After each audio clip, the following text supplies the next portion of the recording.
Good morning, everyone. Welcome to the Committee of the Whole work session, where we support community through quality public service, and I call the meeting to order at 10:30 on Tuesday, January 21st. And I welcome a few folks here today. We have Bob Thompson, the assessor, interim administrator Rowan Watkins, and the main feature of our program this morning and information is to discuss the transfer station project with information from the stakeholders, which are Dustin and Rena, and the architect that's going to help us understand the whole vision of the project. So welcome aboard. Sure. Thanks. Thank you. Thanks. This is Robert or Bob Bob Fern. Fern. We've been working with him a lot lately. So I'm going to get us started and just talk about, we've been having conversations with you all for a long time. So what we're going to do this morning, I think, is Dustin's going to go through a little bit of level-setting history of where we are. Now we're going to talk about the plans. The last time we met with commissioners, you asked us to give you final numbers, good numbers, so that you could look at bonding options. So what we've done, we've gone away and we've done that. We, of course, hope to do that before the end of the year because we have pretty strict timelines on all these various different pots of money, and we're really hoping to get going, put things out to bid and get going yet this summer, and in fact substantially done, yeah. maybe even done by this time next year. So that requires, the one place that we're at right now is with you all, helping us understand, what you want to commit here and how you want to do that. Then we can go finish things up and get the permitting and get things underway. So that's kind of where we're at today. I mean, we saw some numbers in late December, and they were like over $10 million. So we said, yeah, that's not going to work. So we went back to the architects and have made some substantial changes that still met our requirements, and Bob will talk about some of those, and Dustin will talk about some of those, to get that price back down more in the range we had been talking about. So we'll go through some of that with you today. We've tried to not just say, oh, here, it's going to cost this. We've really tried to look at what we've discussed in the past. So I'm going to turn it over to Dustin. He's going to give us hopefully a brief timeline of what the project has been so far. And then we'll continue our discussion, look at numbers, that sort of thing, the plans. Yeah. So I just wanted to give a brief synopsis of where this project started and kind of how we've gotten to this point that we're at. I originally started having conversations like in 2018, 2019, 2020 with Tim about having to change operationally what we do at North Shore Waste. We've just kind of always done it the same way it's always been done up here. We did our best to operate the way that it always has been, but not always the best way. COVID happened, 2019, 2020, 21, and it really changed what we do. From 2019 to 2021, our amount of waste produced in Cook County increased by 25%, more than 25% actually. And some of that happened, we believe, due to people ordering a lot of things online, getting shipped up here, people not eating out at groceries or eating out at restaurants anymore, people eating at home. So everybody's going to the grocery store and buying things, producing more waste. A lot of to-go food from restaurants, and people also just doing projects around their house and getting things done while they weren't working. And it really put a level of stress on us at North Shore Waste that we hadn't experienced before. As you guys all are aware of, we have to haul everything to Duluth. So we're doing 25% more loads in 2021 than we were doing in 2019. Beginning of 2022, we started talking with some stakeholders in the county about how we could fix the issues that we're having. Some of those people were the folks in Grand Portage, the chamber. I know Ann was part of a couple of the Zoom meetings that we had as well. Dave was also part of conversations about composting and recycling and some of the struggles we were going through.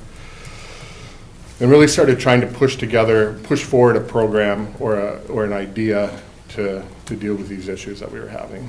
Now in 2022, a lot of things happened. We started seeing dramatic price increases from where we're hauling the garbage to.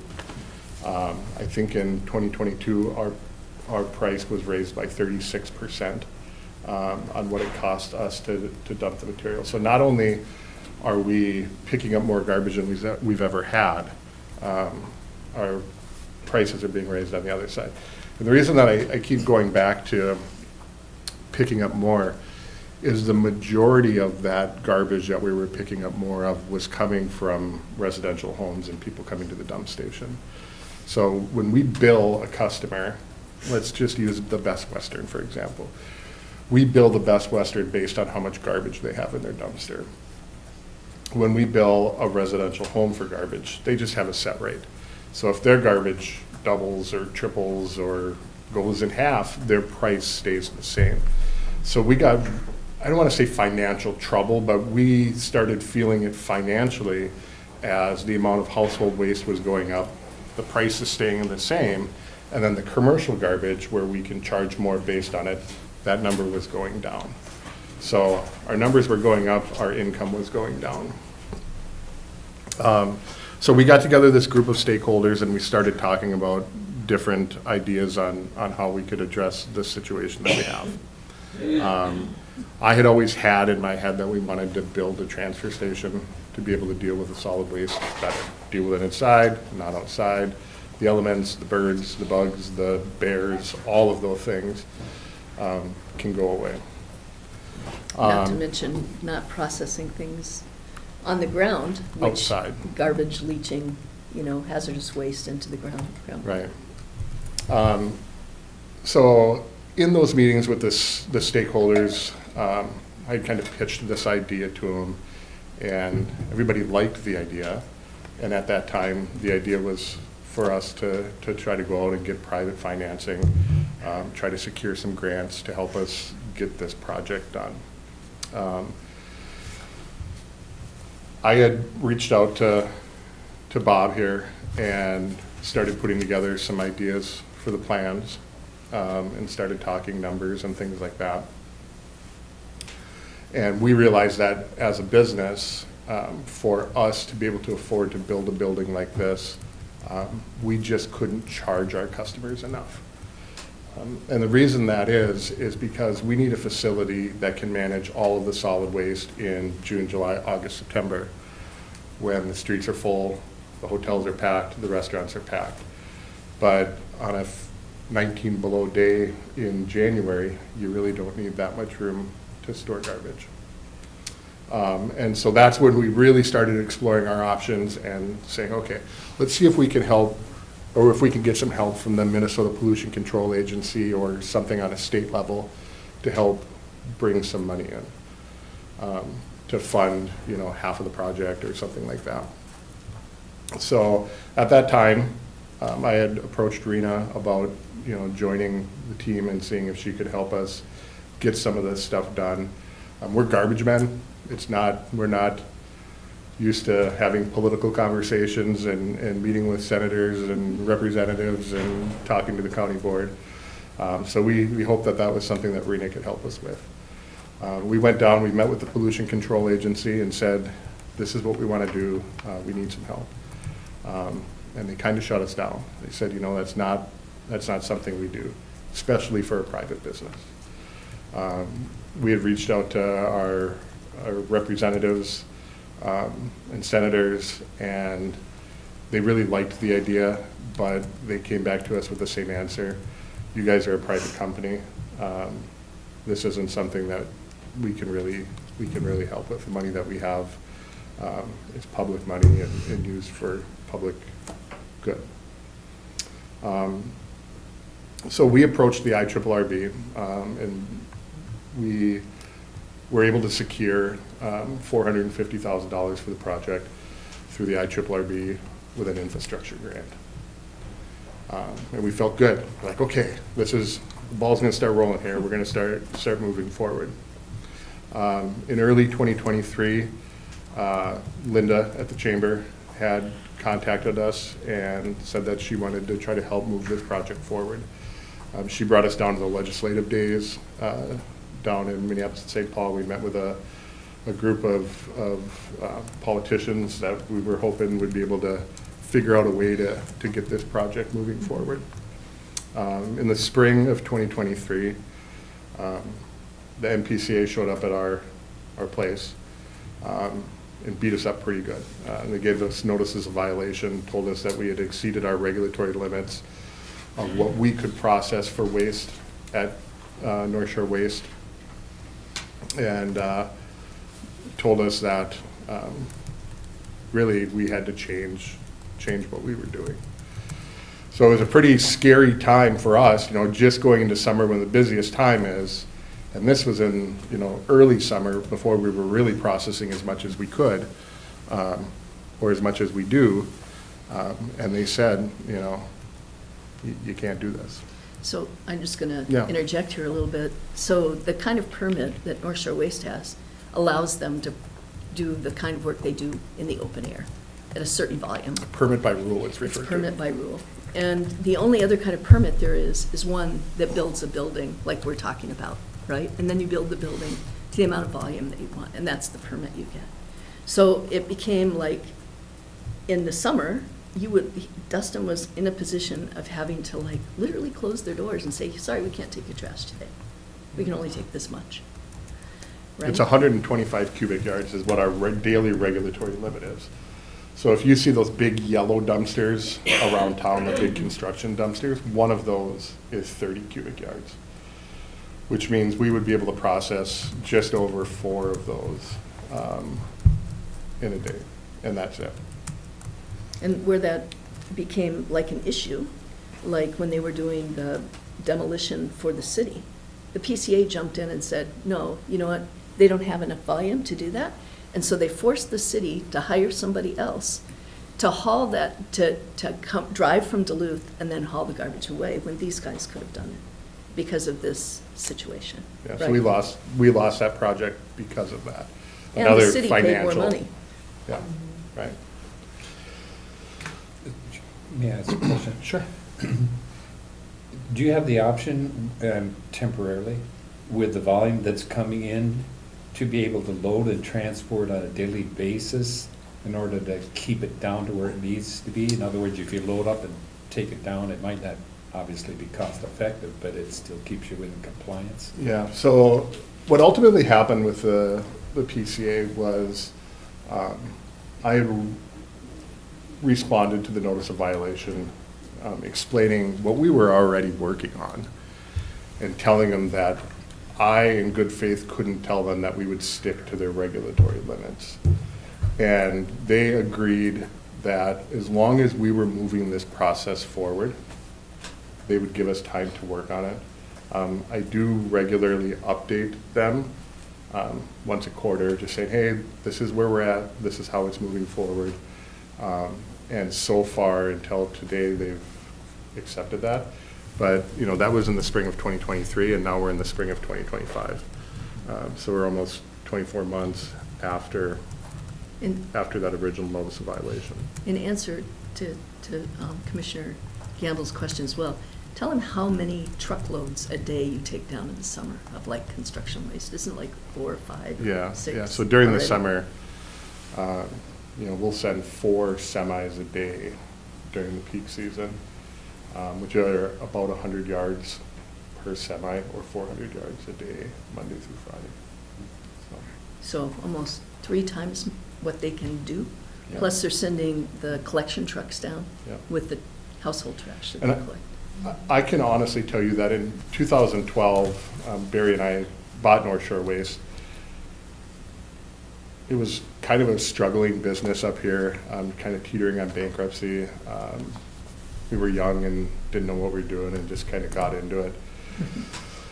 Barry knew what he was doing. I didn't know what I was doing. There was way less waste in 2012 than there is today. And I can't tell you exactly why, but even demolition-wise, we had a third party, David Smith, who hauls, I think, for you guys for the recycling center, or used to. We used him to haul our demolition. And he would only haul a couple of times a week. You know, maybe on a busy week you had 3 times during the summer. And we went from 3 semis a week to almost as much as 20 sometimes. So, and that's how much more waste is being produced up here than there was in 2012. If I could ask a follow-up question, Madam Chair, not that you sort through every piece, but you track your volumes, so, and I think you commented that you don't necessarily know why, but can you identify to some extent where the pressure is coming from? It seems like it's coming from everywhere. So, I mean, not to make a joke, but if everything is just incrementally more, residential, commercial, demolition, people cleaning out houses, cleaning up properties that have maybe been saving this stuff before. I also think people's ability to get rid of this stuff is maybe better today than it was in 2012. You know, just our hours of operation, the efficiency of getting dumpsters out, turning them faster, having more dumpsters, all of that stuff. I think it all adds up to there just being more. Within the industry, and given the nature of our rural location, do we see similar I can't experience? answer that. Okay. Yeah, I apologize, but I don't know that. I just know our experience. Sure. And I'm using the examples of our peak time, you know. You've been out there and Yeah. see what we have and the Yeah. volumes and you know, some days you come in and we're smiling and saying hi, and other times we're like, just drop it and go. Yeah. You know, Yeah. I'm talking about the just drop it and go days. Yeah. Yeah. So, after going through the legislative days down in St. Paul, you know, we kind of worked our way through 2023, talked about a lot of ideas, I think, with the board, and James, and, you know, started really trying to figure out how we move it forward. The fall of 2023, we made a presentation. I don't know the term for it, but the bonding group or the bonding committee in Ely, we made a presentation to them and explained to them our struggles and how we needed help to try to push this forward. And moved into 2024, and the chamber made the transfer station their top priority for 2024. So when we went down to the legislative days in 2024, all of the effort that we were working on was the transfer station project. And a lot of things started happening. We started figuring out a way, well, if we partnered with the county, and this was a county-owned building, then we would have access to this money that we couldn't get our hands on before. And so Judy Erickson, who was a chamber lobbyist, put in a lot of time last spring trying to massage her way through how we could get this project done. And Senator Hochschild and Representative Scraba both worked their ends on this project to get $2 million in the mineral tax bill pushed forward for this project. And then right after that happened, Teresa at the EDA was able to score an additional $800,000 in a deed grant as well. And once we had that money put together, that's when these conversations really started happening. So we came to you guys in the fall of last year, laid out what our options were, and that kind of brings us to where we're at today. So I'm going to talk a little bit about how the project has changed. Dustin talked about going from private to public. All along, you know, he's had that 11 acres that he purchased to build this transfer station. So part of the conversation you know, people would say to us, if it's on county land, or if the county owns the building, and we worked quite a bit with GIS and also with Molly, trying to identify another piece of county land where this could happen, where maybe it could be a land swap, you know, just a variety of things. And didn't really find a better place, because this one is central, makes sense to do this in a lot of ways. In the process of doing state bonding, which we had applied for, and we were told, yep, you can move forward with this, someone at MMB at the state came back and said, no, the state doesn't bond for anything that's owned by a private organization. But this guy didn't just say no, he was actually very helpful. Spent a lot of time with James and Molly and said, look, what you can do is that that piece of land can be leased to the county, and then the county would own the building, and then you can have an operational agreement back with the company who's going to run it, which is the model we took. That lease was very specific. It had to be 25% longer than the useful life of the building, okay? And the management agreement could only be for half the time of the life of the building. So if the building is you know, projected to last 50 years, then the lease had to go for 67 and a half years, and the agreement with North Shore Waste would only be for 25 years. That was renewable, it was transferable, all of those kinds of things, but it was to protect the public money and to make sure that that didn't benefit a private company, but that provided for the better good. And you all know me, I spent my whole career in public sector, and this felt good to me, to know that we could, you know, have this sort of public-private ownership, as Scrabble likes to talk about it, but that it would benefit this community, and it would help them be able to maintain their business and stabilize the impacts that we were seeing from fuel rising and everything. It was a really good solution. So when you all passed the lease last fall, we didn't know the life of the building yet. So that part is left out, and we talked about at that time doing an addendum once the building was finalized, so that we could put the full life of that lease on there. The operational agreement was something we had discussed with Attorney Hicken quite a bit, and I know that she left some stuff for Jean on that, so once this is more finalized. And that would be who operates it and maintains it, you know, would be not the county. The county's not going to provide janitor services. It's not going to like have to go and patch the roof, whatever. Whoever has that maintenance agreement, operational agreement, would do a lot of that stuff. That's still yet to be determined. Okay, so that was one big change, and one that feels pretty good, because waste management really falls into the category of public health, and this building then can be owned by the county.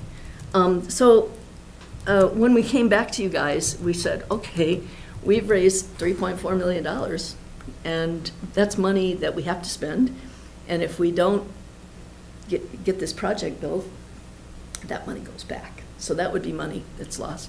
And the board said, okay, and we had some conversations about bonding, different kinds of bonding, geo bonds or solid waste bonds. And I think that's where we're at. You guys sent us away, said we need final numbers. So we went away, and you also said, by the way, we might want to like have you take over recycling or think about that in the future. So you need to build that into your plans. And we also talked about the fact, and Dustin didn't mention this, but when they bought Nelson's, Tim Nelson, not that Nelson, but a different Nelson, but then Tim Nelson asked if Dustin could take over running that one as well, overseeing that one. So the one in Tofty, okay?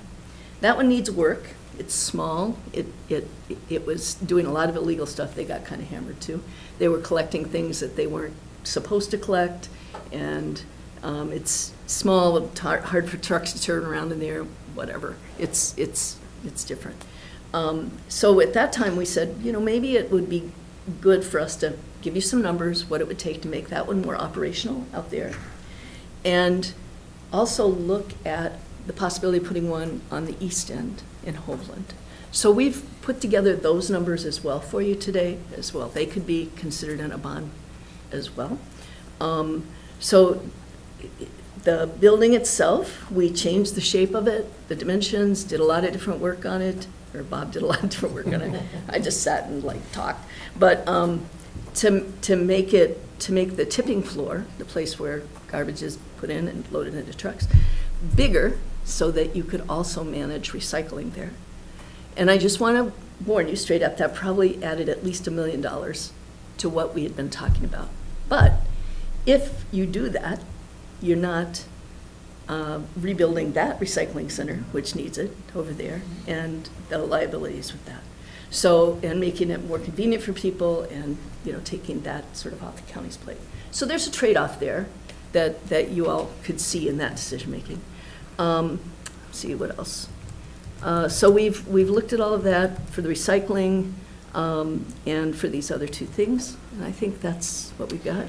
Yeah, there's one thing that I want to talk about, and you know, when we first started this, our plan was to build this transfer station, and then it started somehow being a county project, and started getting a little bit of cold feet thinking about, you know, how that changes our operation. And I do believe, after working my way through this, that this makes sense for Cook County. And the reason that I think that is it's really safeguarding the residents of Cook County by doing it this way. If something were to happen to us, you know, if Barry and I were to not be in business any longer, or if, you know, something happened to us and we could no longer operate. We put together a plan that puts the infrastructure to manage solid waste in Cook County for years to come. And that was the thing that I continued saying to you folks, but also to the senators and the representatives, that we were trying to put together a program that would manage solid waste in Cook County for years to come. And I believe that that's what we've put together at this point. And now we turn it back over to you guys to find out if that's what you want to do as well. Right. And the one last point I'd like to make is, you're going to see a couple of different things today, but we've put together two proposals. One is for a 100-year building, and the other one is for a 50-year building. So 100 years, that means that the lease would go for 125 years. Okay, so that's the difference, and we'll talk about the cost difference, but I think we're gonna have Bob maybe show you. Yeah, I think I'm gonna hand these out to him as well. You want me to hand those around? Yeah, and then if we could all get up and take a look at what Bob put together. So what you're gonna find in here is you're gonna find the 4 options that we put together for you. You're gonna see a 100-year build, a 50-year build. You're gonna see the cost for a transfer station in Hoveland, to add a transfer station in Hoveland, and you're gonna see the cost to redo the transfer station in Tofty. So I think after we look through what Bob has done here, we can sit down and answer any questions that you may have come up with. Madam Chair. Dustin, listening to the background of this, which the board has been privy to prior to, is that, from my impression, there are things that aren't very glamorous, but are needful, and sometimes we take things for granted, and we don't understand the inner workings and the real costs, the problems and the challenges of those that serve us, whether it's private or public. I think this is a process that, as you've expressed, has evolved. And when you ran up against something, you had to look at alternatives with the focus on the end result. And so it's taken you places that you didn't anticipate originally, but you were willing to, without compromising objective, meet those things in order to be sensitive to both the objective and the fiscal responsibility as it impacts the community. So we provide a service with fiscal responsibility, that the flexibility, I think, speaks to the integrity of intent and process, which is admirable.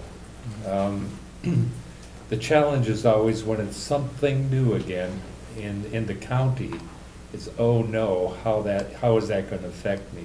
And we need to see benefit for the cost that relates to me, both service provided and benefit.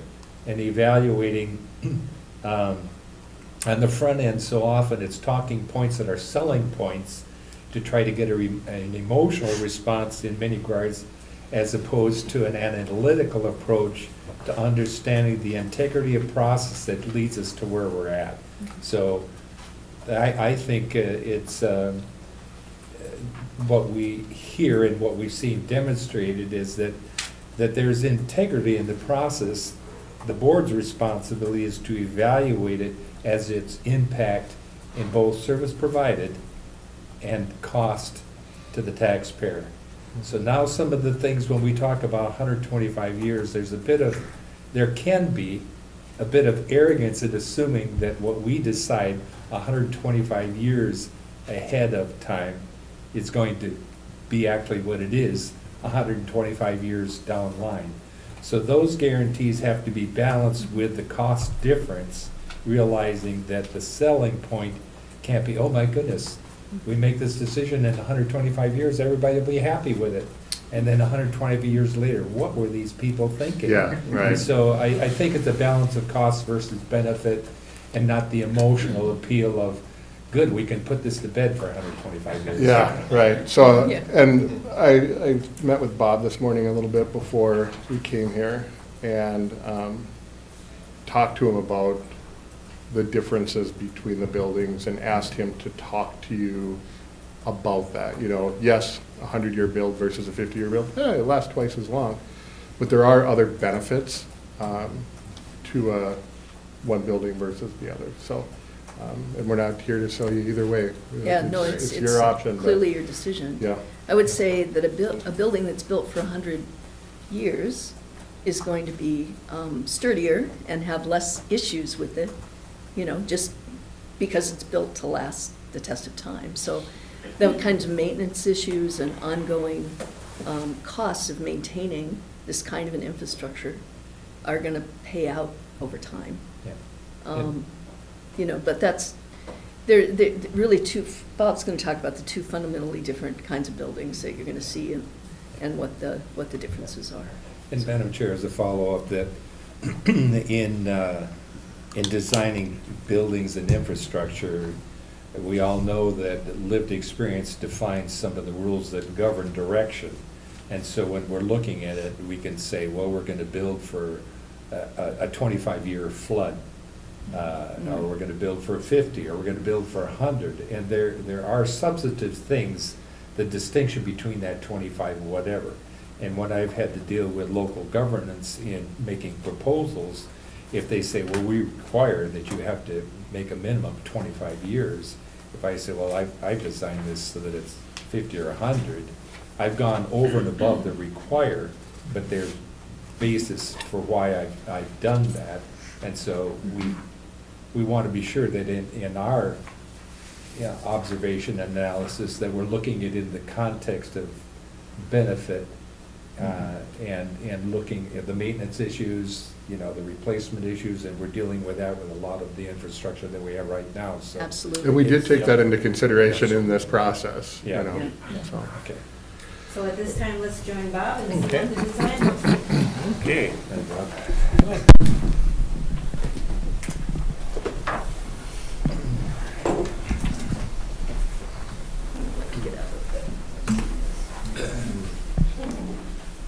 Well, as Dustin and Raina said, this has been quite a process that we've been going through. Dustin first contacted us in 2022, and he said, you know, I really need to have a new facility that can, you know, accommodate not only the current needs of the county, but as well as the future needs for recycling and handling of the waste. So after hearing, you know, the process that he went through, I think, had the easiest task of just designing the building compared to everything else he's having to work with. So what we did, we started out with kind of the general concept plan, and then we kept having meetings with the design team, the consultants, Dustin, Rena, and we looked at it and we said, oh, that's a good idea, and that part stinks, redo it. So then, we basically kept honing the project down and, consolidating things and trying to see how can we, not overbuild, but how can we share services between the different functions of the building. So as Raina mentioned, we thought we had a pretty good plan moving forward, and as the prices were coming in, we're going, oh geez, we're running hot on this thing. What do we get? How can we fix this thing? So what we did is we took a real hard look at some of the things in the building, and I think we were able to cut it back without decreasing the quality of what we're trying to do here, or even the function of the building. Some of that being the offsets in the floors. We were able to remove 3 feet of elevation between the two, so that, that's a smaller building, less construction costs, etc. So anyhow, I think what we have here is a really sound plan, and we're kind of at a crossroads on our side of the fence of whether we approach it as a precast structure, or do we go down the road of a pre-engineered metal building. The difference being a precast building generally has a 100-year lifespan. Pre-engineered metal building, you're in the neighborhood of 50. Now that doesn't mean to say that either one can't go, the distance that we're saying it is, but there are certain features of each construction type that make it a more viable solution. We initially started looking at this as a pre-engineered metal building. Well, as we started digging into this a little bit more, and we're learning how people come in and they're dropping off the waste, and he's moving, the refuse around and then dumping it into the trucks. There's a lot of potential for damage to the building on a pre-engineered metal building. So as we were going through the process, I said, Dustin, this building really wants to be a precast building. There's several reasons for that. One, you have the durability of the panels themselves. The panels are erected a heck of a lot faster. There's less labor involved to erect a precast building as opposed to all the nuts and bolts that are in a pre-engineered metal building. So we kind of got to the point now where we're at a crossroads where we have to say, okay, if we're moving ahead, we have to commit to a precast building, or we have to go to the pre-engineered metal building. And there are certain advantages, obviously, to both building types. The precast option gives you the ability to add on in the future. If your needs change, you need to expand the facility. It's a heck of a lot easier to build onto that type of building as compared to a pre-engineered building. I've always kind of mused, on a pre-engineered building, you want to repaint the building, you're almost overloading the structural system of the building. They design those things right to the nut of, the actual code limits and the snow loads, wind loads, that kind of thing. So anyhow, that aside, we put together, this is our latest set of plans on the building, and I'd like to walk you through it briefly. And if you have any questions along the way, by all means, chime in. What I'll start with here, this is the overall site plan. And you can see the new building in here. Some of the things that we had to take into account on the building was, one, the circulation of how the trucks drop off the refuse, how the public would interact and move their stuff through there. So we got looking at the site, the grading and so forth, and we felt that this was probably the best position for the building to go. What this does, coming off of Eliason Road, we have the lower part, which is primarily for the truck service and access through the facility. And then you can see how they are able to drive through the building. On the upper end, we have another entrance into the site. We have a drive-through bay, so you can come through and then back out. And then for the bigger trucks, they can come in on the north side, back into the building, and then dump their loads. With any project nowadays, we have to take into account the stormwater ponds and how we're handling the runoff of the systems. We have to identify a location for a septic system as well as the well. One of the challenges we came into on the design of the building happens to be dealing with the building code. And on this, we've met with state officials to kind of review some of these things, because the building code doesn't specifically say, okay, for a waste transfer facility, this is what you gotta do. So there's some gray area in there. And I had to go down and actually kind of argue with them a little bit on the interpretation of the building code. And finally was able to kind of break the ice, if you will, with them. And they kind of went, okay, yeah, we agree with you. So what that means is, for the entire building is about 23,500 square feet. The building code only allows me to have 12,000 square feet in a fire area before I have to sprinkle it. So the trick in this whole process was to divide the building up with a firewall that kind of runs right down the middle through here.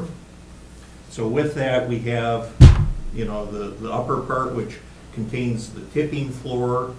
It's got the, well, I'll call them chutes, if you will, that the waste can dump down into the semis that are driving underneath this. We have some walkways so you can get up and over that. On this side, we have some parking areas and washing, so we can wash out the back of the trucks and trailers, and then kind of the maintenance area down here. So you can see here on the north side, the trucks come back in, they tip their load, and then pull back out, and then with that, they're able to then scoop it in, drop it down into the chutes. Probably the easiest way to kind of envision this is the building section that I have over on this sheet. You can kind of see what's going on here. The building's in two chunks, and the floors are offset. And the reason for that is that allows the semis that are carrying the waste down to Duluth to basically drive through the building. So, for instance, this truck comes in, dumps its waste on the floor, they then scoop it up, drop it into the truck, and then the truck can continue on and through. Now, this is shown as if the precast is the, you know, the building system we're going with. One of the concerns we had is with a pre-engineered metal building, they don't allow you to have flat roofs on the thing. So we'd have to have sloped roofs. Now the problem comes in, where do you direct all that snow? Because with those, it's just like the slide at the playground. All that snow is going to build up and move and come right off. With, if you will, a flat roof building, we don't have that issue. The snow, you know, melts, goes down the roof drains. We don't have to worry about the snow slide. So anyhow, this is a section as if you took a knife through the building and you're looking in the end of the building. And you can, you know, kind of see the different layers and elevations and such. This is another section that's cut right through here, looking back at the end of the building here. So you can see, you can get the two over the road tractor trailer units. These are the chutes that go through the floor. There's a control room up here, so they can, you know, scoop the waste into the truck. And then over here, these are a couple elevations, preliminary elevations of kind of how the building would look from the exterior. One of the hardest things that we dealt with was actually the elevation change here that Bob kind of alluded to. Because there's such a change in elevation, retaining walls coming out to hold that upper level. I think the one retaining wall that, because of the change in elevation, we were able to eliminate a lot of it, was almost $350,000 just for the retaining wall. So, yeah. I have smaller prints here, you're more than welcome to take them. A little bit easier to read than the 8.5 by 11s. I also, in your folder, included an 8.5 by 11 as well, but this was just a bigger copy of it. Madam Chair, question. Bob, in doing this with the two proposals, did you do an actual draft of like pros and cons, or is it just sort of a mental awareness in your discussions? Well, yes, I kind of have a breakdown of what I think are the pros and cons. Yeah. The pre-engineered metal building, that has the lowest initial cost. It also has the probably the longest erection time, which then translates back into labor. You run into the issues that you can't expand onto the building very easily. With metal panels, you're going to have higher maintenance costs overall. The lower parts of the building, you know, can get damaged, dented. You're going to be replacing panels. Over time, the finish on the panels are going to fade and chalk and that kind of thing. The precast option has a higher initial cost, obviously.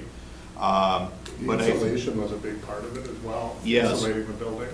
Yeah, that was one of the problems we're running into, is we have an area where we have a heated portion of the building that's going to be down low. Well, if you go with the pre-engineered metal building, we now have to insulate that wall to meet the current energy code requirements. So that's another, you know, panel system on top of a concrete wall. So we're almost building two wall systems to, you know, accommodate the pre-engineered metal building in the lower area. So that's kind of, with an insulated precast panel, the panel just goes in, it's already got the insulation in there, we're all said and done. Obviously with the precast, can take more abuse. It's easier to maintain overall. You don't have to worry about the liner panels inside the building getting damaged, the insulation tearing, that kind of thing. We also found that you have to pour a wall up so high in that transfer area, so it's not moist or people running into it. You know, we have to pour up so high already that the metal building above it ends up being pretty spotty compared to the entire building. Great.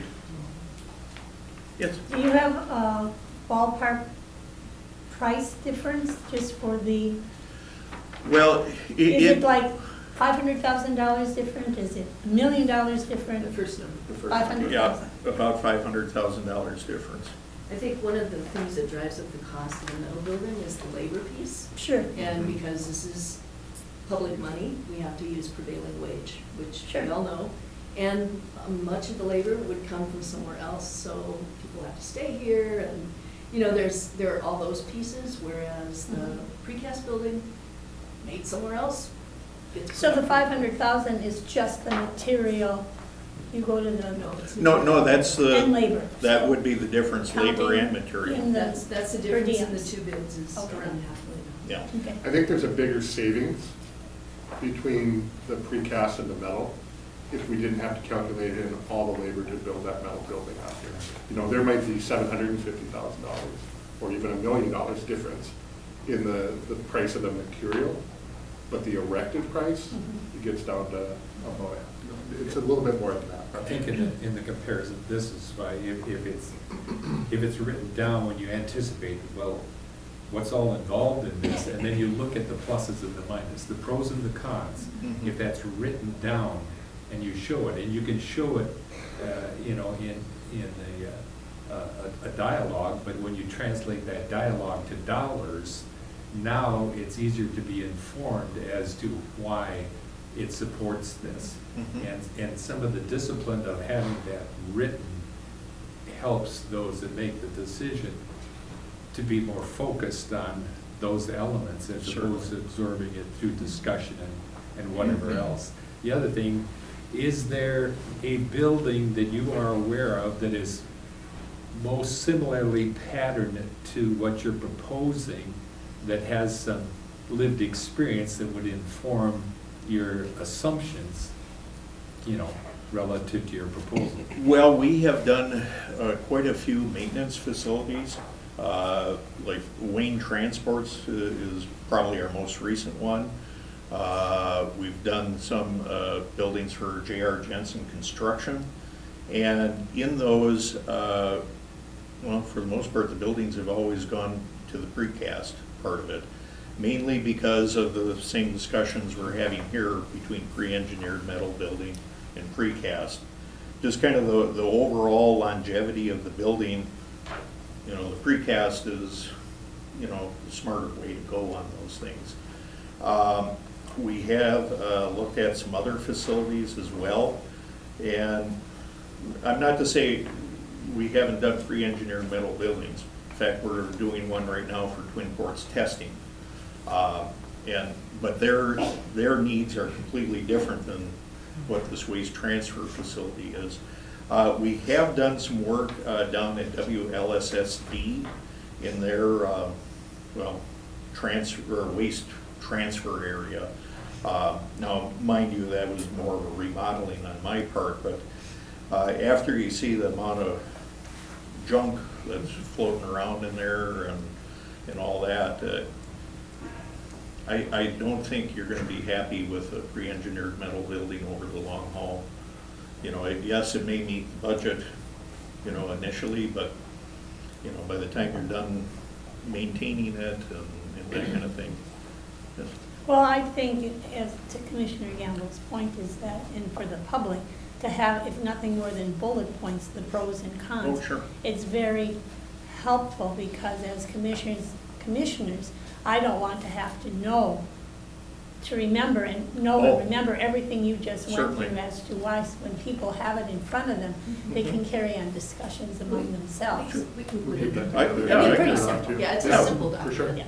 Absolutely, we can do I that. think one of the things that strikes me, having spent a little bit of time in Rowan's seat over there, and looking at issues around the LEC and issues around the why, and to your point of, do we really know what this is going to need in 100 years from now, that this building can be added on to more easily and economically than the other one. So we think we're building for, you know, the volumes up and down and the growth in the county, but who knows how many people are going to migrate up here as other places become less livable. So this is a building, they could add another, you could continue to add on without rebuilding the whole building. And I think that's another piece that certainly appeals to my thinking. It's certainly an important consideration. Yes. Since we already have the plans in our hand, let's have a seat and continue the discussion. This site, you will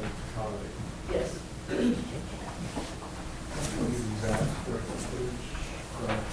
Well, this is 23,000, but we don't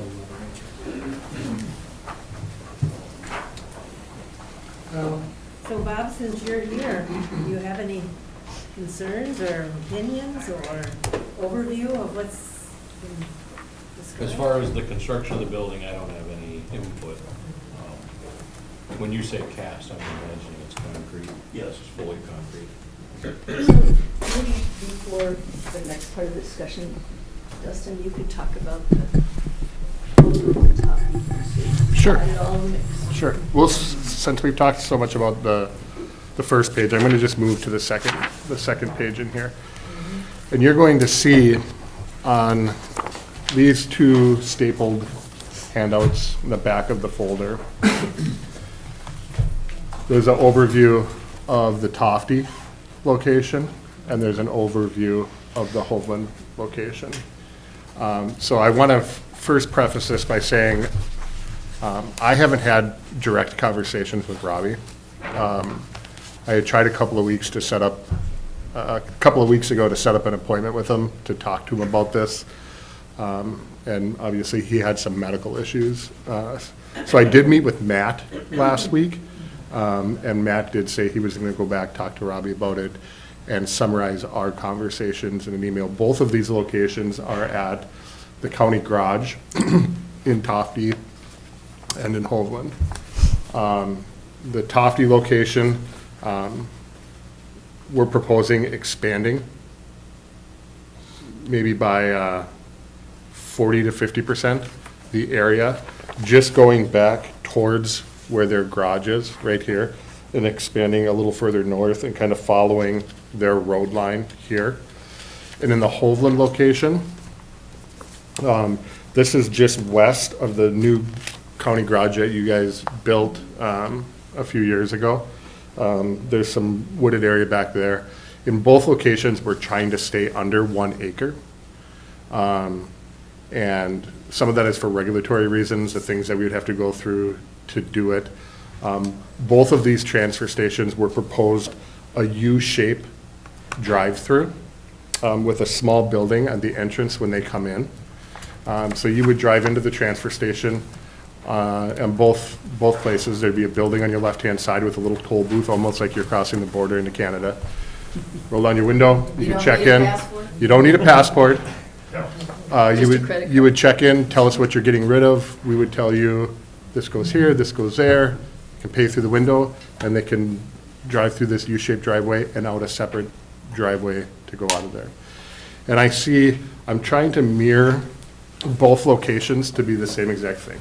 The same building, the same drive-through. Drive-through would be laid out a little different. If you visualize you're driving through this location, you're gonna have some dumpsters to get rid of garbage, you're gonna have some roll-offs to get rid of some demolition, you're gonna have some dumpsters to get rid of single-sort recycling. You would move your way through.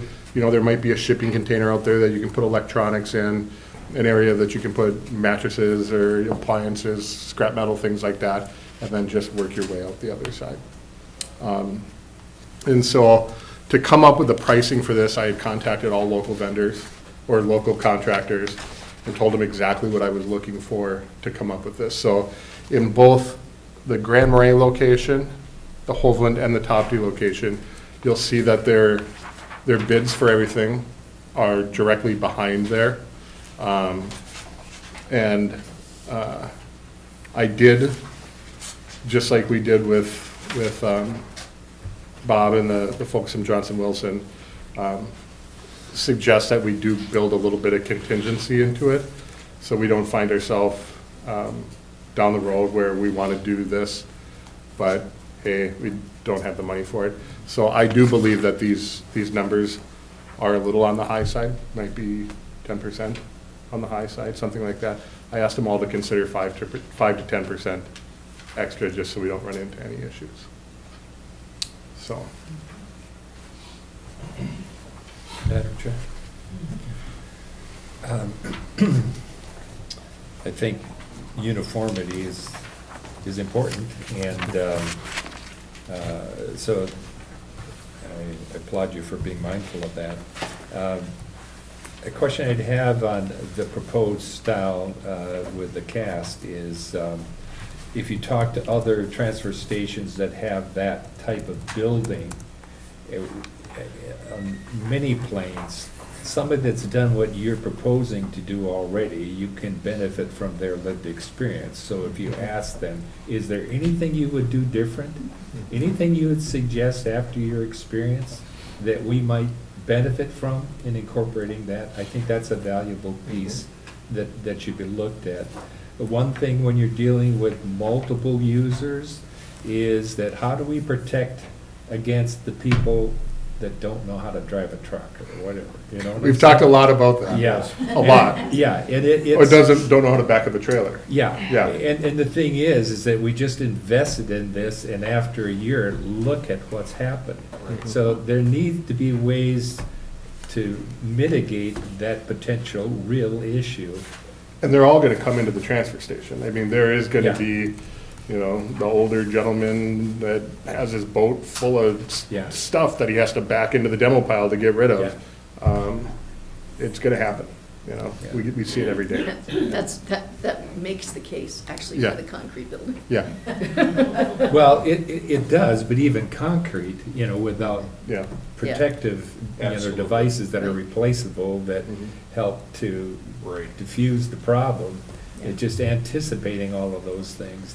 The other thing I would recommend is that in putting together your comparisons, pros and cons, which it might be very obvious, and you've been through all of the footwork on this, so it's very clear to you, but out of respect for the people that pay, you put it together.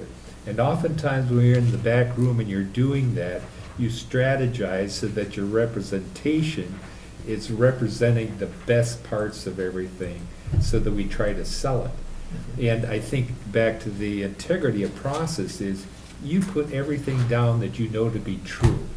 And if you've done that, then you amplify the fact that you as a group are doing everything you can to be as transparent and to be as respectful of the people that ultimately are gonna help you in partnershiping to meet a need. So that would be, Thank you for that would be a recommendation. And I've worked for organizations that have leadership that you don't participate in that process. We'll tell you after we've met what we want you to know. And it has shaped me to say that I want everybody to know, to participate in the process. It does two things. It helps to mitigate my shortcomings and what I don't see, because they see things that I don't. And the other is it builds trust, because people see how you make the sausage. So I think those two things to keep in mind is participation, transparency, that demonstrate mutual respect and regard, and learning from other people's lived experience, so we build those benefits into what we're proposing. Would barriers increase the cost in certain places where they would be backing in and they would miss the wall? We have that, yeah, there'd be bollards We have or, big bollards. Yeah. In addition, on our precast buildings, around the overhead doors, we always put a heavy steel frame jam, so the corners of the precast don't get chipped. You know, if somebody clips it with the fender of the car and that kind of thing. So, to your point, yes, I want to build this thing bulletproof. Yeah. I mean, you know, plan for the worst and hope for the best. Yeah. And there's nothing worse than having a building up and, like you say, in a couple of years, it's all beat to pieces and people are going, geez, this. The other thing is the emphasis and how we prioritize aesthetic function. And given the nature of this building, the aesthetic is not obviously, when a person looks at why in the world, you know, did they make this the Taj Mahal, when its function is primary. Right. And so the function thing, and saying we're not being, you know, irresponsible in this regard where we're putting our dollars. Absolutely. right, and that's been a lot of the conversations that we've had when we've been working through the pricing. I continue to say, we're building a dump, you know. You guys design hotels and you design, you know, shops and you design this. Keep in mind that we need a giant concrete building Yeah. that can manage all of this stuff. Do not over-engineer, do not over-engineer, do not over and over. Right. And I think that's what allowed us to continue moving forward. Thank you. So to Commissioner White's point about putting together some pros and cons Mhm. to have us think about in the future, we think this packet is really good to give us time to look this over. And Commissioner Mills? Thank you, Sheriff. So I see the steel joists. what is the flat roof then? Is that concrete? No, what it would be a metal deck, goes on top of the steel joist, and then on top of that, there'd be minimal insulation, and then a rubber roof on top of that. One of the pros of this concept that we're presenting is if you do have a problem with that roof, it's very easy to fix compared to a metal building roof, or now you're trying to either fix it with goop, or, you know, you have to replace a panel, something like that.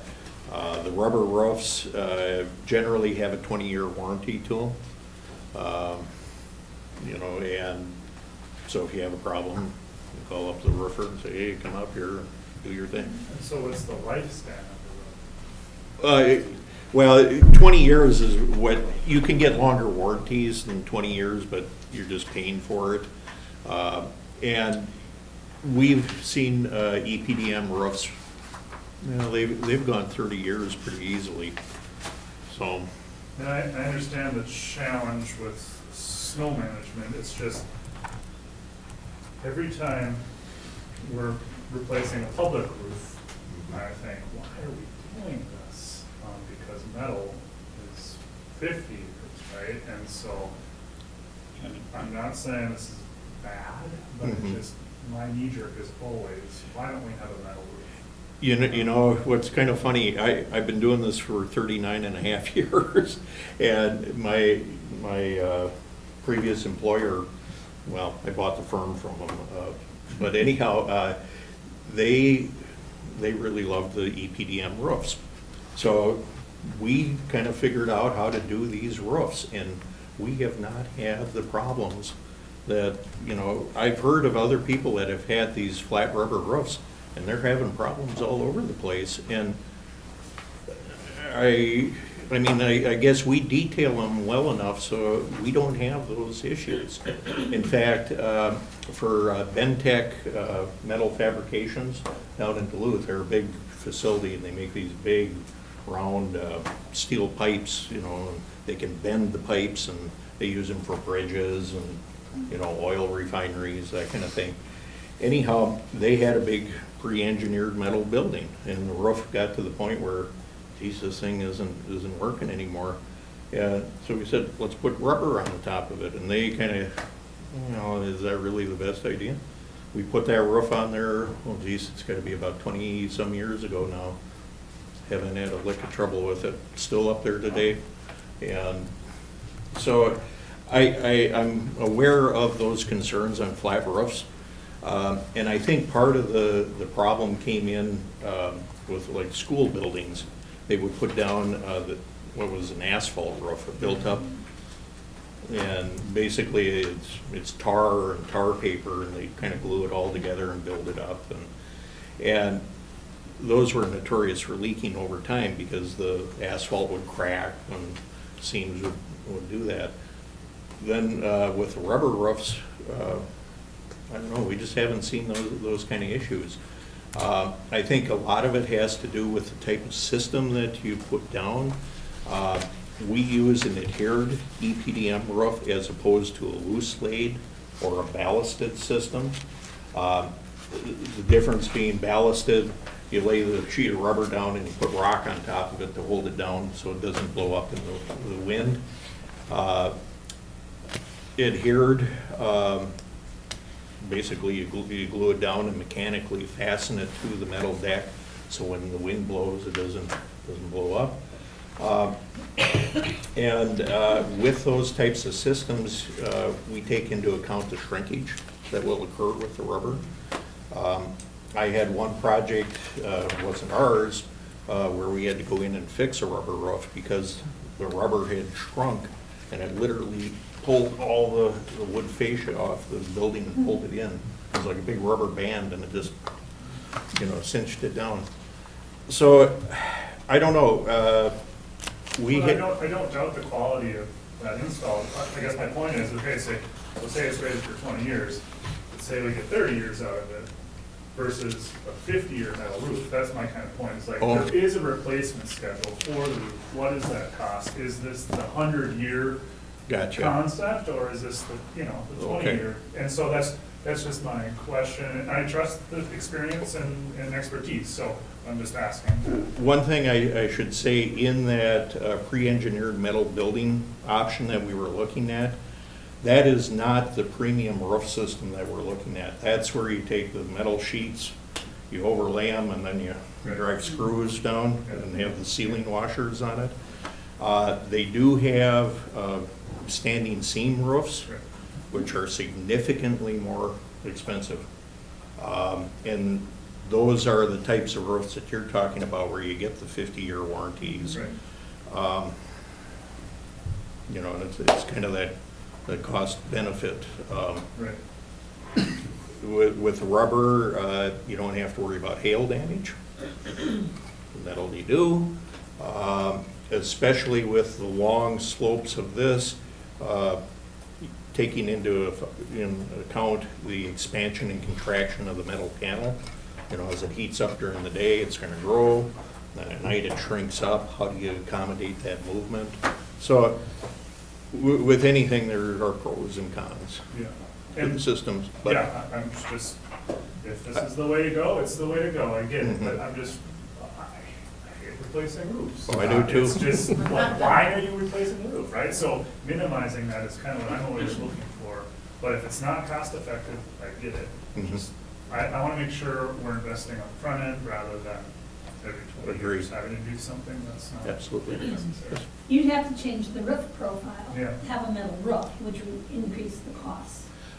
Well, not Metal necessarily. roofs you don't lay, correct me if I'm wrong, you don't lay metal roofs flat. I mean, you might have something as 212, which is pretty flat, but then you're Right. losing the ability to shed snow anyway. Well, At 212, there's not a lot.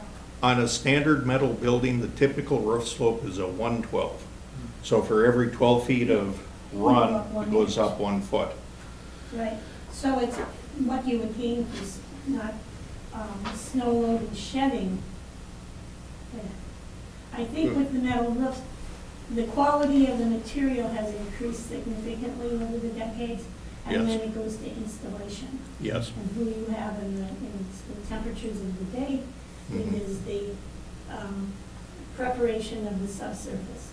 The biggest concern is if you go with the precast option, to go to a precast roof, or standing seam roof, that's going to change some of our costs in there. What we have right now is a steel bar joist in there. They're long span joists that can go from side to side. As soon as we tip that thing up, now we have to have more panel height and volume, and here we go. Yeah, and so maybe it doesn't make sense, but it's just a knee-jerk reaction every time there's Oh, a yeah. I understand. So Yep. if it doesn't make sense, that's fine. It's just something that I hope we're considering for that long-term life of the building. Absolutely. Mechanicals on the roof? Yes, there's really not as much mechanical as you might think on this. Yes, on the lower roof part will be the mechanicals for the heated portion of the building, the wash bay, the exhaust systems, that type of thing. Up on the tip floor area, that is pretty much, it'll just be ventilation, just to draw some of the smells out of there. Okay. Bring it up, Commissioner White and I had a lot of similar conversations just last week with the LEC expansion and BKV and our facilities director. We talked about a lot of the same things. They brought up cost recovery just in labor of cast. They talked about EPDM being the primary choice if possible. And operationally, facilities really liked the flat roof for having to do maintenance and repair work. So I own another consideration to the conversation. I own an old building in River Falls that a brewery is in, and we have a rubber roof on there, and we have issues with it. You know, the building was built in, I think, 1884 or something like that. And the fixing of a rubber roof is actually, it's pretty nice. You know, we have a little leak and we have a guy come over and he goes up on the roof and he identifies where the leak is and literally throw down some glue and throw a new piece of rubber over that issue and yeah, the roof doesn't leak anymore, you know? So we haven't had a lot of issues, but some. Madam Chair, is it the same roof proposed over the whole building between your heated area? Yes. It is. It doesn't sound, and I'm not aware, like the insulation, given the fact that heat rises, that there's much insulation involved in that. Over the cold part of the building, there's very minimal insulation in there. That's primarily for adhesion of the rubber to the lower parts. Once you get down into the heated parts of the building, then we have to have 6 inches of rigid So insulation. you're adding it in. Yes. All right. So the heated portions have more insulation than And Commissioner Mills said, if it makes sense, it makes sense. But it seems in the context of making sense, it's all predicated on cost. Mhm. Because if you're saying we want the best, then it makes sense to go with the best. Mhm. But the cost, trying to balance that, this is what we propose based upon our experience managing cost and Mhm. something that'll perform well. And that's been our goal through this process, has been trying to manage the cost versus what we're getting at the end of the day. Again, we're building a giant building to manage garbage. You know, it doesn't need to be fancy. It doesn't need these fine finishes. But it does need to be durable, and it does need to hold up so we don't run into issues down the road. And so when we're talking with these folks on the design team, we continue to say, you know, gotta watch the numbers, don't make it fancy, but it's gotta last. You know, so exactly what you're saying is what we've been echoing to the design team. Yeah, and I guess my point is just that 100-year cost, Mm. right? Yep. And so, again, if the rubber is the way to go for the 100-year cost, great, but it's just always my understanding that metal is Mhm. a better longer term, but a much more expensive short term. Mhm. But I trust the engineering and the architect, and just your experience and knowledge. Sure. The 100-year cost is, that's the. Sure. We've had experience, and we're not unique in this regard as a county, with buildings that are put in place that we have too many surprises after they're in place. Mhm. And that's why I think the due diligence, it requires a team that is always unearthing, always looking, always whatever. You know what you want, and you're willing to invest yourself in a process of determining that based upon your values. And so the last thing we want is to sell something that becomes a nightmare. I agree. Yeah. I agree. You know, whenever I've approached a building, I treat this as if it's my money going in there. Yeah. Is this what I would do for this building? Yeah. You know, you're absolutely right. Budget is king, you know, and we gotta make smart decisions on everything. Yeah. And to go ahead and do something, you know, just because we think it's cute or whatever, yeah. If we have the luxury of money, then we're looking for cute, okay, we can do that. But, you know, to Dustin's point, this is a functional utilitarian building. Yeah. And, you know, that's not to say we slap it up and we don't care what it looks like, but, you know, we gotta be respectful of the function of the building. And Madam Chair, as a follow-up, if I may, that just philosophically, that you can have knowledge and not have a lot of experience, but you've got a ton of knowledge. And that can be problematic. So we shouldn't be enamored by the amount of knowledge somebody has, but we should be looking to understand the experience that is created and formed from knowledge, wisdom. Yes. And to the extent that that exists, then you benefit from all of those things. And if you have an individual whose temperament, personality is such that they aren't intimidated by the questioning, because their confidence in their lived experience, that's also healthy. So when we establish partnerships, we want individuals that are going to do that, to be honest with us, help inform us, answer the questions, and demonstrate that they have wisdom that has come from the years of experience. And I would just like to add that when we said, you know, the price needs to come down, in every case, we kept the quality of the building, Yeah. but made decisions that changed, like elevation, Yeah. or the way we did firewalls, or things that would reduce the cost without having a negative effect Yeah. on the quality and the purpose of the building. I mean, I think that was always how we had about, can we do this a different way?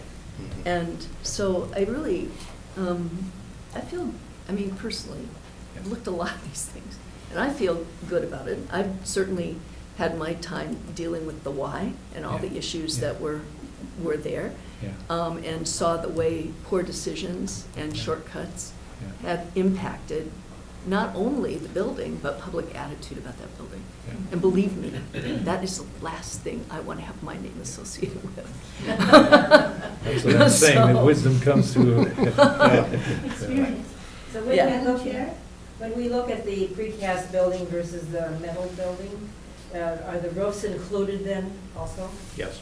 Everything is there. Yep. Everything's included, okay, That's- so that's basic. That's, That's what you where see one- there what is we see here, what we need to Metal do. roof, not metal. Right, yes. Yep, so you'll see on this two-pager that I put together right at the beginning, so everything is up front with you. You'll see the budget for the precast building, you'll see the budget for the metal building, you'll see the budget for Hoveland Transfer Station, and you'll see a budget for the Tofty Transfer Station. I've gone and taken the whole price of the build on the top line, the money that we have so far, and to Mr. Gamble's point about running into issues, I know at the end of December, you guys had talked about a little bit of fiscal recovery money. We kind of saved that at the bottom for contingencies, just in case we dig a hole and find that there's a rock that we have to deal with, or something changes in there. Both Bob and Johnson Wilson would like that number to be higher. The contingency. The contingency number to be higher, just because there are unknowns. But that's what we agreed upon to bring this number to you, so. So basically, what we're asking you to consider is that those bold numbers on those. So the 100-year building versus the 50-year building, and then depending on whichever one of those you choose, then do you also want to have these extra service areas for people at the other ends of the county to make, because I know that whenever we do these things, when the Y was built, it's a perfect example, there were people that were on other ends of the county, they're like, you guys always put money in Grand Marais, that doesn't really help us. So having a place where people in Hoveland and people at the west end of the county can take the same things at the same, where it's more convenient for them, seems like an important thing. But again, you're looking at that.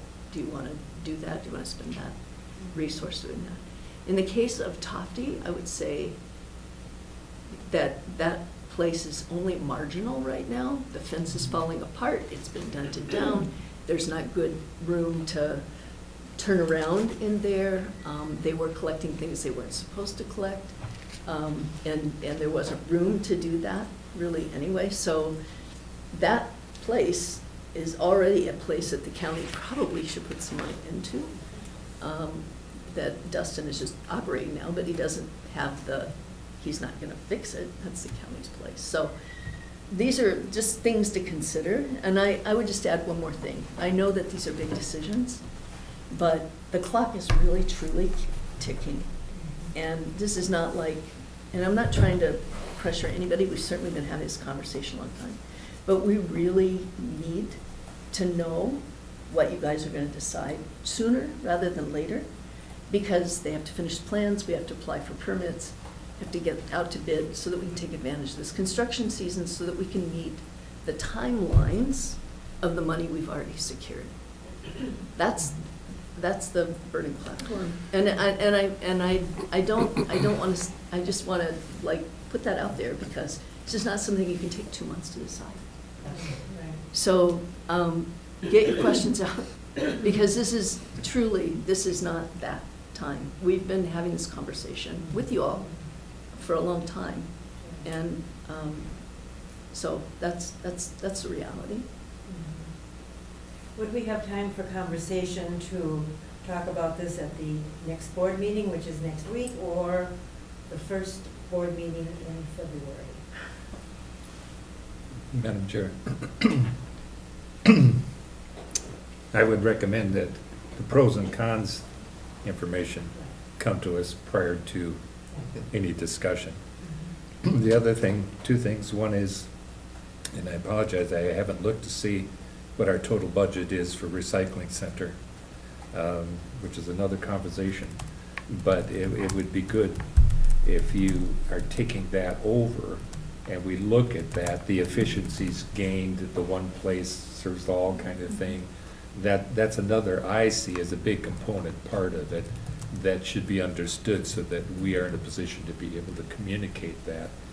The other thing, and it's something that we're sort of aware if we had to do with any permitting processes, but it was discussed at our last Northern Counties Land Use Coordinating Board, getting permits.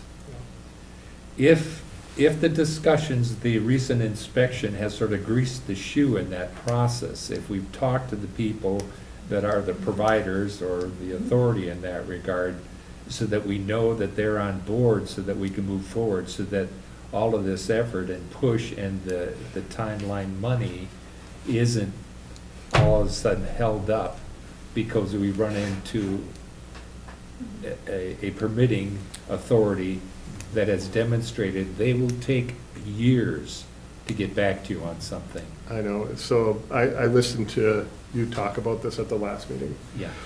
And it's one of the biggest concerns that I have and why I've been pushing these two about trying to get this done so we can we can't apply for anything until these decisions Right. are made. And I have had conversations. I was fortunate enough to get lined up with somebody who was fantastic at the state who's in this permitting program for a transfer station. He said, get a hold of me, let me know what you need, I'll help you. The inspector who was up here with the notice of violations, the inspector's boss, they were all copied on this email. I've had personal conversations with them. We've even talked as much as like, okay, so if we start running into issues, what are some things we can do politically and have a call made, hey, we need to get this going because the clock is ticking. The IRRR money has already been extended and is running out. The $2 million had a 30-month, I believe, don't hold me to that, but I believe it had a 30-month timeline that we had to have the project complete by then. And I don't know that there's anything for the deed money, but We haven't found out. yeah, Yeah. but there is definitely concern. So we can absolutely answer immediately the questions that you have about the pros and cons. Like we can get that to you. I don't know if it's tonight, if it's tomorrow, but we can lay those out so that a decision can be made, the best decision by the board. So if it's on the business meeting for next Tuesday, we will give you everything that you need to have that conversation. And I would recommend, excuse me, Go ahead. but bringing Brooke into the conversation about the recycling center, as well as Tim, because I don't know what those budget amounts are, but I know that it's been on the list for a while that that building probably needs to be rebuilt. It's a mess. And I don't know what the cost of that is, but I'm guessing it's more than the $1 million that got added into this project. And that metal building, that's an example of a metal building that Yep. is deteriorating. So I have a couple notes here. Tim wanted to be here with us today. He wasn't able to make it, but we'll get the total budget for the recycling center. And Brooke and I both have, and we'll find the deferred maintenance costs that's associated with the recycling center already. Mhm. And we'll put that together and And- share it with the board as soon as If that possible. budget can reflect the revenues as well as the expenditures. Got it. What's it- Because I'd like to see what we're generating if we're recycling things. It's a negative. It's negative. Well, we know it's a negative, but we should see what it There is, is because no- it's how do we manage that and what can we Yeah. improve on?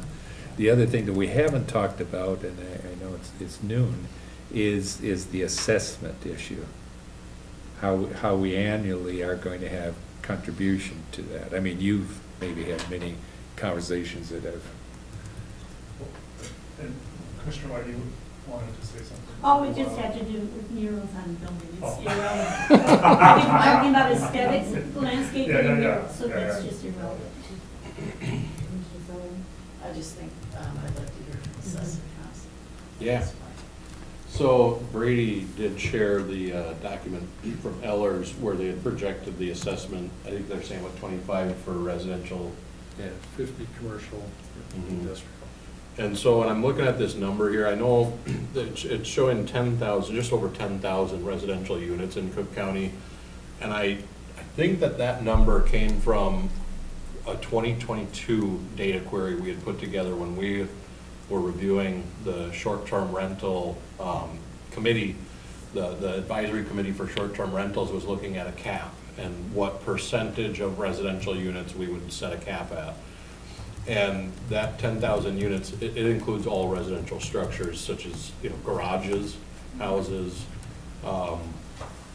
I was kind of going through the list today, and I could pull it up on the screen. I don't know if it's worth our time or not, but out of the assessment data, it's extremely complicated to come up with a number that I'm comfortable with. Sending out and saying, you have to pay 3 residential fees, you have to pay 1 residential fee, because this formula is adding multiple residential fees onto a single property tax statement.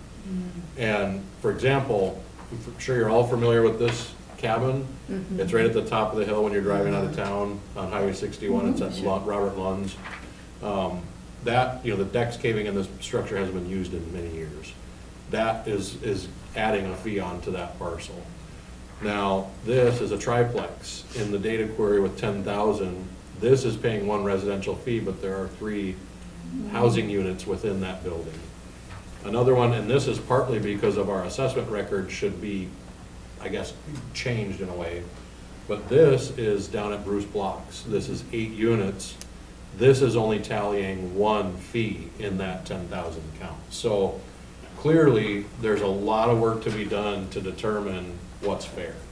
If there's a property that has 4 old rundown cabins on it and they get a $100 a month assessment, it's a monthly assessment, right? no, it's No, annual. It's annual. Okay, I was just looking at the monthly counts on that sheet, but, if they're getting a $100 assessment for 4 cabins that haven't been used in so many years, what's eventually gonna happen is they're gonna say, well, how do we determine who's paying what? And they're gonna say, well, the assessment record had 4 residential structures on it, and then I'm getting a call, why are you charging me $100 when so-and-so next door is paying 25? So, I don't know if it comes down to my office parsing through this list. We need very specific details on, does Bob Lund's old 70s, the last time it's probably been used was in the 70s, does that cabin have to pay it? I mean, this thing, the deck has fallen in, a yurt that could be there today, gone tomorrow, is that gonna pay it?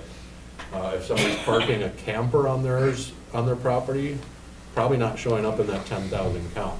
But they're creating garbage and Right. they're using the service. Is it possible to look at it as individual, just each parcel? That would be my suggestion, and we actually have the zoning accounted for on every parcel now. We didn't have that 5 years ago. We could look at parcel count, so automatically each parcel is getting a fee. Now that fee may be based on the zoning, more for resorts, more for commercial, but, obviously this is up to the commissioners, but that would be a lot easier and cleaner, and I think, when you talk about equality of how you're determining who pays what. Now obviously in that formula, you're gonna have somebody producing, like Best Western produces a lot more trash. But this isn't necessarily for the collection of trash, it's more or less just to administer this To pay for the To infrastructure. pay for the That infrastructure. everybody uses. Right. So do we need to figure that out before, I mean, before we set the bonding? Is that? I would think If you're going to use that Yeah. to set the bonding, you need to know. But there's different bonding options, right? Like there's that waste, There's there's that. solid There's waste. solid waste. Right, and GO there's ones. the GO. And before the difference, I was kind of like, well, what's the difference? Why does that matter?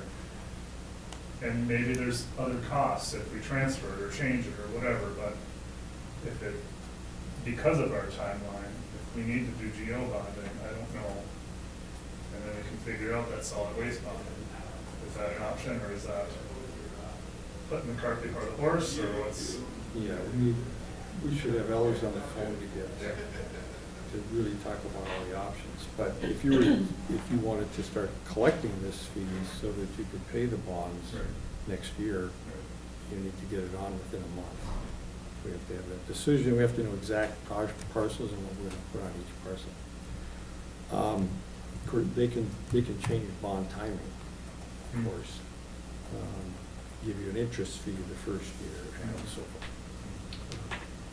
And Brady, all of our tax system is very much automated. I mean, if your office was tasked with, you know, putting these onto the tax estimates and the tax bills, how does that translate, you know, if we're looking at assessment information Yeah. that you then apply? The only way I can think of that you could do it relatively easy would be like a value-based system, and I don't even know how that would work. I mean, MSIS might have to program stuff so we can put this in. I don't know how the special assessments work. Can you just apply a special assessment to any given property type? And Yeah, the ones that we do now are parcel Mhm. based, and Courtney enters each one. But I'm sure people do this all around the state, so I'm sure there's a way, but MSIS may have to be involved in that. Because it might come down to, you know, we develop this list of parcels with each PID, and then a second column saying this is the fee. And could you think you could take that in and put it into the statements? We would, yeah, I'm sure of that. Good question. So are we talking about, I have a 30 acres homesteaded, but then I have another 160 where you bushwhack your way to get in. So are we going to be charging me a fee on those other acreage? There's four more parcels. So currently, Ellers does not have vacant land into that calculation. So it's only putting a fee into if you have a residential structure. And then I think the commercial and apartment information came from a separate data query. So there also is probably some overlap in that, where something that's currently counted in the commercial column is showing up 16 times in the residential column for a resort.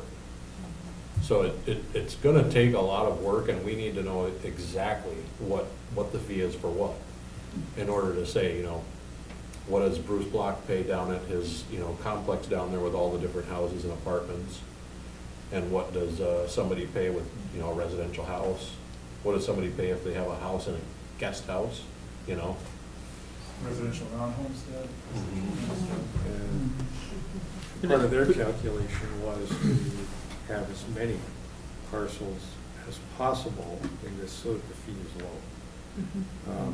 If you get into trying to figure out who's generating, you know, the waste, then you make it complex, but maybe not fair, but the complexity will be there. So we took out the duplicate lines where, you know, we got this 10,000 number. There's duplicate lines with the same PID, and it's accounting for different buildings. We eliminated all the duplicates, and the number was closer to 5,000. But that doesn't include vacant land. And again, I mean, if vacant land becomes the next year as developed land, I suppose the classification's gonna change. Right. That's why it So- would be easier to just. Classification, every parcel, the fee might be the best based off of classification. Because that's something that if we change it, now all of a sudden it's gonna start getting that assessment. Well, I don't know how the tax system works. But at least there would be something there to flag it that, hey, now this property is potentially producing trash. Okay, so for next week, we need the pros and cons and the Tofty Recycle money that goes to there and money that comes out from there. Grammar. Recycle center. Yep. Yeah. Yep. And you'll do that and we'll put together the pros and cons? Yeah, I'll reach out to Tim and we can probably work with Brady on the total budget and Yeah. recycling center. And Ellers is available. Yep, and we could, that's right, we could call We Ellers. could right now. He was waiting for, if you have different numbers, if you don't, I don't know if I can add any value to the conversation. But either today or if we're gonna talk on Tuesday, we can, I mean, I can come up with numbers, I just need to know what exactly am I putting a number on? Right. Tim, unfortunately, who isn't here today. We talked a lot about just trying to need to find the balance between making it simple enough that it doesn't become an administrative burden, but there's a level of fairness. And to me personally, when I think of that, I mean, we know that different businesses, when they generate more trash, they're gonna have cost associated with that. They're still paying for the trash service. This is, in my mind, the way I've thought of it, is sort of just a basic need and kind of a common good that everybody in the county needs to see. And so even if I have a piece of property that's vacant and I don't generate a ton of property on it, or trash on it, but I get charged $25 a year for it to make sure that we're meeting MPCA rules and all the other things that are associated with what we've been talking about today, to make sure that we have the infrastructure to deal with the trash in Cook County, that's value to me individually that I think is very worth it. And just, that's how we've talked about the conversation being framed going forward. We need to have an element of fairness. I can see troubles where somebody has 4 buildings on a single parcel. They're getting 4 times the bill that the guy next door has 8 vacation rentals in a single building and isn't getting it. That, I can see some of the issues associated with that. I like the idea of a parcel-based, very kind of flat rate. But obviously. Maybe parcel-based, but also with the zoning. Yeah, So, right. Like, You so know, if it's there's, a commercial parcel versus, Absolutely. you know, a resort parcel versus a residential parcel. Yeah, and again, just to finish the thought there, is just because of tying it back to, we don't want this, it's gotta be fair, but we don't want it to be so complicated that it becomes administratively burdensome for us to implement this. And that's, I think, the balance that the board will have to look for to try to decide. Madam Chair, to speak to that point is, you know, if you have that vacant land that, you know, right now we're thinking isn't going to have a solid waste fee, part of that might be that, you know, so-and-so's not dumping trash on your vacant land because there is this option, this easier option to get rid of the trash. Right? And they could still be using it camping or something like that. You had talked, somebody had mentioned people with campers, you know. It's similar to just having a road. Yeah. What do I need a road for? It's just vacant land. Well, no, we do need to maintain our roads. That kind of baseline value. Yeah. And then we can contact Ellers to join us. We can, as Brady said, they were on standby today. If we had specific questions, we wanted to ask them. But I'm sure they'd be available for us on Tuesday again. This was their recommendation, to do it in that broad-based classification method, but to keep the fee low, and this, it would generate, they had 5.2 million in their projected, and we had this $25 and $50 charge would cover that bond payment and some addition in their calculation for like a transfer, or the recycling center. It would also cover that. Well, we have a lot to digest here, so that I think next week we'll have more questions and comments and all of that, Commissioner. Yes, thank you, Madam Chair. Years ago, dealing, executive director of a nonprofit, and we had multiple cabins, and in the cabins were bunk beds. State Fire Department, this is during a time when there was financial crunch, so the state was looking for pockets of money. And they came to the state fire marshal and said, we're gonna just borrow your money. We'll pay it back, but we'll borrow it. Well, they got used to having that pool of money, So then they told the state fire marshal, your funding, which came from a percentage of all fire insurance, which made sense, it was logical. Now you're gonna have to fund, and what we're gonna do is we're gonna assess a fee on beds. And so when they would come in, the state, that's supposed to be doing a safety check, spent more time counting beds. And we had a cabin that would have 8 beds. You could sleep 8 people in it, so we were assessed 8 times based upon what the criteria was. If you went into a Holiday Inn and they had 2 queen beds in there, they counted that, which you could sleep 4, they counted that as 2. So when I heard what they were doing, they said, well, if you don't like it, you can go to this state capitol and they're gonna have a discussion, and I did. And I said, this is unfair. It should be based upon a revenue basis, which is an assessment, and the tourist industry was just not gonna have that at all. Well, we ended up having to file because we felt it was unfair. So my point is that the basis under which you make your assessment needs to be something to the issue we've been talking about, that it seems reasonably fair and it's driven by that effort.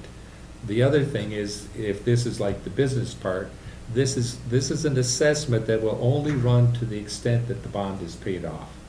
Right. And we won't find a way to say, let's just keep this because it's nice to have that money. We have to be upfront in saying what it is and why it is and the basis under which we've made it, and let the public say, this seems reasonable, we understand it, we all benefit, so we're willing to do it.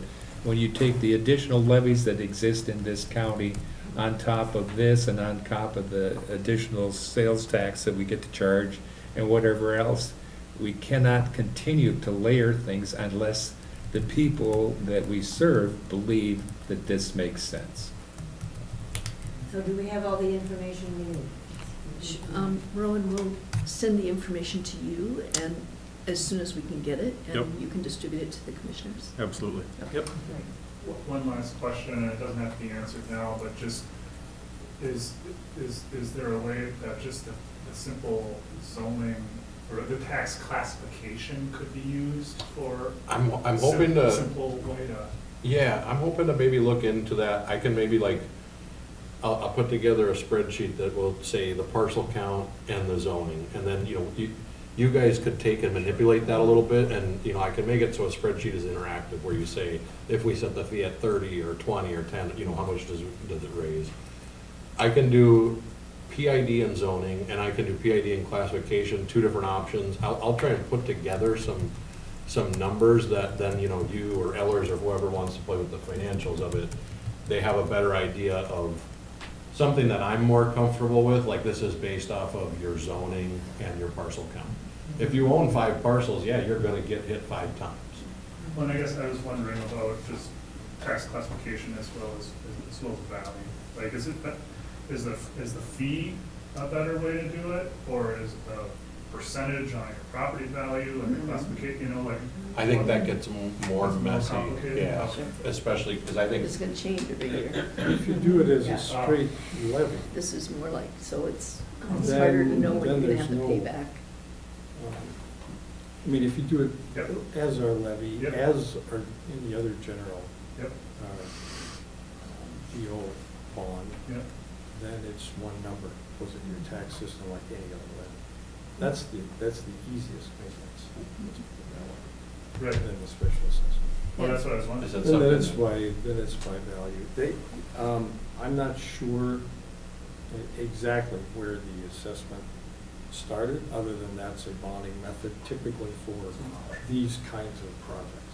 Yeah, That's what they typically. that's what I'm wondering, it's just like, are we making this more complicated than we need to, or is there is there whatever, just an idea to think about? Yeah. And I would say if you make it complicated, you're adding to the cost of the project, because the operational cost of the county goes up. And it's sort of that's a hidden cost Yeah. at that point. Madam Chair, could you in your pros and cons identify the steps, the biggest things that have to happen in order to manage all of this? Because I think what that has to do with is we need to answer this question, we need to do this, we need a decision from the board, but we have to know from your perspective, what are the things that have to happen here to keep us on track? Sure, We we should know that. identify those things, Yep. so we have a context to understand, you know, where you're coming from and what we need to be sensitive to. Yep. I think from these guys, it's just which build do you want, right? Right. Or is there, maybe it's It's that, underlying- and then we can start the process of moving forward. The applying for a permit is a They could perfect example finish of, this. yeah, Yeah. plan reviews. Like, we brought the plans to a certain point, and we stopped to get this information to say, can we move forward with this? You know, that's really the answer that we're looking for. Yes, we're gonna move forward with it. I'm a garbage man. This all sounds really hard to me, the stuff that you guys are talking about. But it sounds like it could take some time too. Well, and just to put it in context, that general obligation, like a levy, we've already set our levy. So we can't put it on in that manner. That's done for this year. Right. We could do it next year. A special assessment can be done. So, Right. Brady, could we theoretically, at the next meeting, I'm just asking, kind of, could the board make a decision, we're gonna go with these options, or this one option, or these things at Hoagland, whatever? Could they make that decision, say, we're gonna do that? And then next meeting, we're going to make, or How we're gonna do it? we're gonna do the bonding later, so that, those two things have to occur at the same time? I'm just wondering if we can make a decision so that we can move ahead with finalizing and starting the permitting, knowing that the board's gonna do it, but they haven't figured out all the how. I'm just wondering if that's possible. Yeah, Sure. Madam Chair, yeah, I mean, I see that as problematic, only Okay. from the perception is that we say yes to something we don't know how we're gonna fund, straight out is what it Okay. is, which seems to fair. be irresponsible. that's fair. So that's, understanding and having the conversation is good. It just, I think that we need to know how we're gonna fund it Sure. before we say yes to something and say, well, we'll deal with that later, because if, from the taxpayer standpoint, that's the question I wanna know answered is, yeah, I can see the value, but what's it gonna cost me? So I really think we should try Okay. to figure that out. I'm just trying to. That's my opinion. I mean, it just feels like, yeah, that It's there more was. complicated, it might delay it. Right, Which I think our balance in that is to try to say, yes, but are we willing to do that at compromise? And we're, in every relationship, we're trying to build trust, so, exactly. yeah. But my fear is Yeah. that the Could get process bumped. takes so long that we end up losing the other funding. Yeah, no, I understand. Madam Chair, to that end, can we not have a special meeting, get the information we need to have, and as soon as we get it, or know it's going to be forthcoming on this date, we put out a public notice that the commissioners will be having a special meeting to make this decision, as opposed to waiting for another business meeting next month. I mean, I understand the urgency of this, I understand and agree with Commissioner Gamble about process and about transparency, and it's like, the more information, the better we have. I mean, we have to have all the information to move forward, but having a special meeting that this is what we're going to talk about and approve, we've never had one of those. We can decide that after we get together next I week. mean, it might be possible, Madam Chair, that at our next meeting, we can make all these decisions. We'll see what information come back. Then, if we need a special meeting, we'll do that. Madam Chair, I think with that in mind, the people that have to do that, how doable is that for you and Brady? I think we can come up with some of the numbers to determine where that fee might have to land to end up with these same numbers in the end of the day. Relatively simply, we're actually simplifying what was more complicated, I think, by changing it to a parcel and zoning type fee. And like I said, I think you'll have enough information even as early as next week, because you can literally just take this spreadsheet. If I develop it so it's interactive, you can put in the fee for commercial, residential, and it'll calculate it all out. The other thing is, others was 5.2 million, and, we're getting closer to 5.9, and we're gonna include both of those outlying ones, so that's gonna be. So if we give them more final numbers, They can adjust. And the what numbers they're saying. before were $25 a year or something? and 25. 25 We're or 50. assuming 10,000, Okay. there would be 10,000 Right. parcels for residential and so on. Okay, so commercial, et maybe cetera. the difference would be 26 or And they 27. built it in with a little extra. Oh, okay, on the last, so you we're good. know, we'd be collecting about 383,000, which would cover the bonds and get ready for if we added for a recycling center. So we didn't have the numbers yet.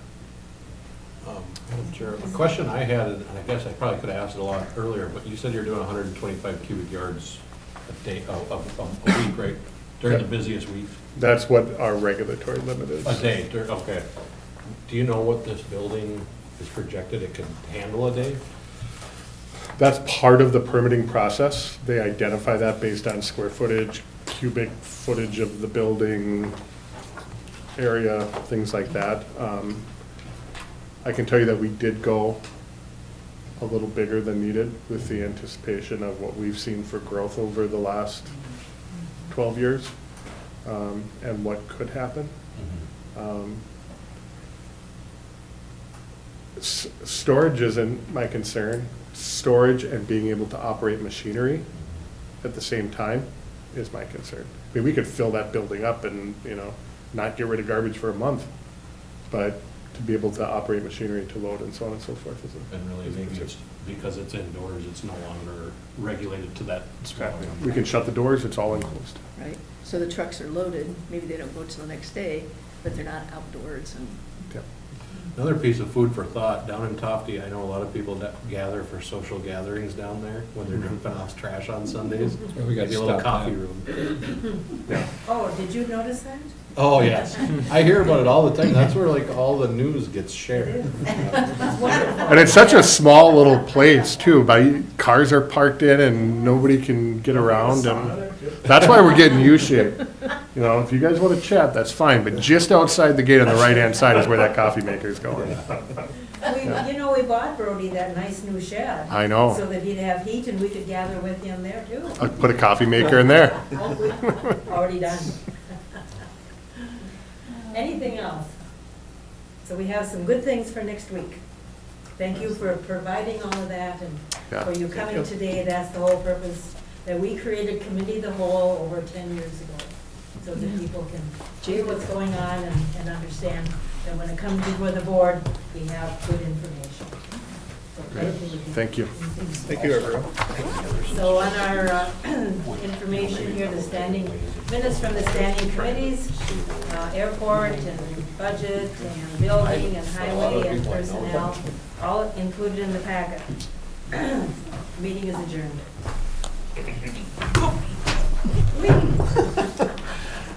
Always goes where you can't reach it, you know? Sure. We can leave the table set up like this, we have another meeting. Personnel. There's how I'll do it. Oh, you know what? I'll adapt. Oh, is it ITV?